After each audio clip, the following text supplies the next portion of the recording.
when SmallRig decided to drop the cage for the Sony ZV-E1, I had two primary questions, which is, if you already had the ZV-E10 cage, would this grip work on this cage if you just wanted the cage by itself?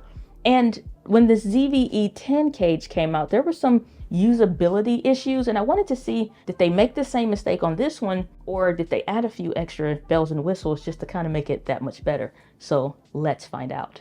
First thing I noticed is when you took off the grip for the ZV-E10 cage, you'll have these washers that you need to be wary of. So just don't lose these. You will need to put these on the ZV-E1. But once it's on there, it actually fits snugly, except for at the very top, where on the ZV-E10, you have a bit of a space to account for that. But because this bar on the side of the E1's cage reaches all the way up, you'll have a little bit of a gap there. But as long as you tighten down these screws, it'll fit snugly. And once it's on the camera, you'll notice you have extra space for your index finger to maneuver a little bit easier. But otherwise, if you don't mind that little bit of a space, you're good to go if you want to try this out. So I was glad that I actually tested this. Now, the feel of these two grips are identical. It's like that silicone rubber-ish type feel, and they honestly feel really good, especially on the camera. And this solved a big issue for a lot of ZV-E10 users, because even though it's nice to have a camera that's compact, it's good to have a little bit of extra purchase, even when you have small hands like I do,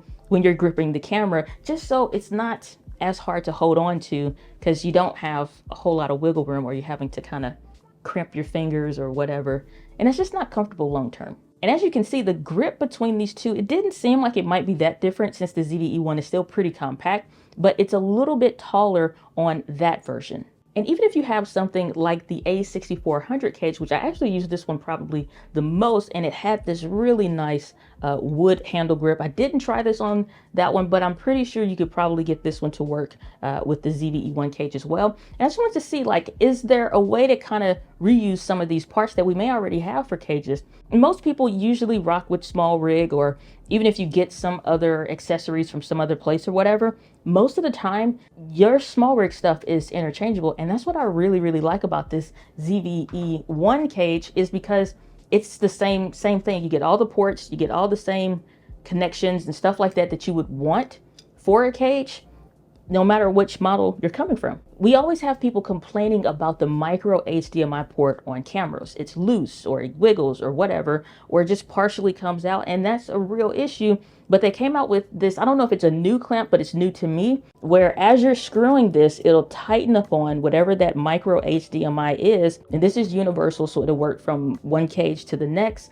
And I really probably like this piece the most out of everything. However, I decided to go with something different. Now, this is the full-size HDMI female to the micro HDMI male. And I really like this one because whether it's attached to a cage or not, it's another accessory that has a dual purpose. So if you only have like 50-foot HDMI cables and you need to plug this into a camera or whatever, it works as an accessory, and it already has it pre-built to work. Now, what I really like is the fact that this one wings to the front, instead of needing to make sure you open your battery door first on the ZV-E1, then connecting your micro HDMI, because sometimes when you're moving quickly and you're creating, you're not thinking of the right order of operations, like, oh, I need to let the flap down and then put the camera, like, you're just not thinking like that. This saves me from myself with, number one, if it is on the cage, it's out of the way. And number two, it doesn't matter if that door is opened or closed, or other things that you may put onto your accessories, like a light, the Rode wireless go-tos, or the DJI mics, or whatever, and on and on.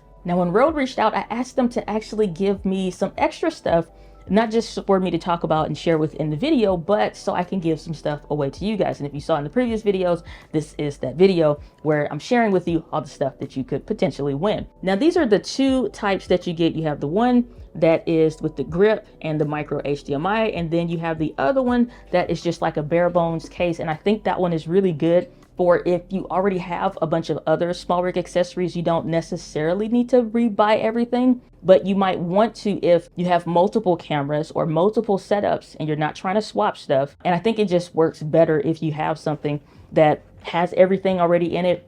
It just stays connected and all of that. And in addition to the cages that I'm giving both of them away, I'm also giving away two of these LED lights, which I accidentally ripped the one box trying to get it out completely on accident. Wasn't trying to Casey Neistat the thing and just throw it across the room. But they're including these small LED lights, which are super handy. They're pretty bright. And I like the one thing about them, which is it just turns on subtly and turns off. Again, it's just something very, very minor. Now, this is completely plastic, very dumbed down, if you will, from the light. So it's just either you turn it on or off.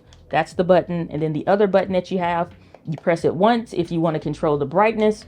You press it again if you want to change the color temperature. Now, this has a specific range for the color temperature, but there's no type of screens or anything on here. Now, I could see this working great for gimbal use because it's super lightweight. It works probably well in the wintertime because it's plastic, and it just feels better on the hand than metal. And you have a bunch of these cold shoe female attachments on here, and it connects up via USB-C, which is really cool.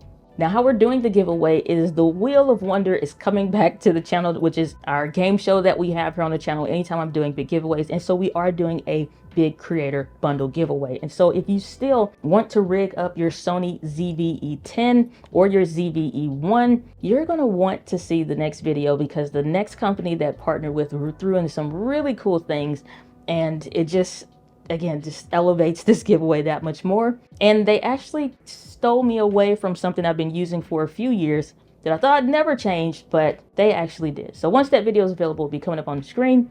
But if you want to enter the giveaway, be live. It'll be a link in the description so that you can get it. And I'm sorry to whoever gets this particular LED light, where I'll tape it. I'll tape it, but I apologize. But I'll see you all in the next video so that you can figure out what else we're giving away in the creator giveaway bundle.